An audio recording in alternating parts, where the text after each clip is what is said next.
दोस्तों, लंबा इंतजार के बाद आनंद मानिकपुरी भैया के आने वाले नवा फिल्म के टीजर लॉन्च कर देगे है। संगवारी हो ये फिल्म एडीएम प्रोडक्शन के बैनर तले बनत हवे, जेकर नाम है सरई। ये फिल्म के लेखक, निर्देशक और निर्माता हमार आनंद मानिकपुरी भैया हरे। साथ में सहायक के रूप में राजेंद्र बालक भैया काम करे है। दोस्तों, ये फिल्म की शूटिंग लगभग पूरा कंप्लीट हो गए हवे और ये फिल्म आप मन ला 7 जुलाई से सबो सिनेमा घर में देखेला मिल जाही। तो दोस्तों, ये फिल्म ला एक पारिवारिक फिल्म बताया जावत है, जो आप मन ला हंसाही घलो, रुलाही घलो और डरवाही घलो। तो संगवारी ये फिल्म में आप ला एक से एक सस्पेंस और कॉमेडी से भरपूर देखेला मिली। काबर की छायांकन करे है तुषार मानिकपुरी भैया। और ये फिल्म में जितना भी गाना है हमारे सुनील सोनी, कंचन जोशी, राहुल डटसेना और दीपा महंत द्वारा गाए गए है। संगवारी हो, हमारे छत्तीसगढ़ में पहली बार कुछ नवा कॉन्सेप्ट के साथ फिल्म आवा थे।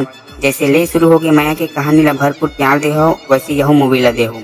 अगर वीडियो के साथ जानकारी अच्छा लगी सो तो वीडियो ला लाइक जरूर कराओ और छत्तीसगढ़ी फिल्म इंडस्ट्री से जुड़े जानकारी पाए बार हमारे चैनल ला सब्सक्राइब जरूर कराओ। तो जय जोहार, जय छत्तीसगढ़।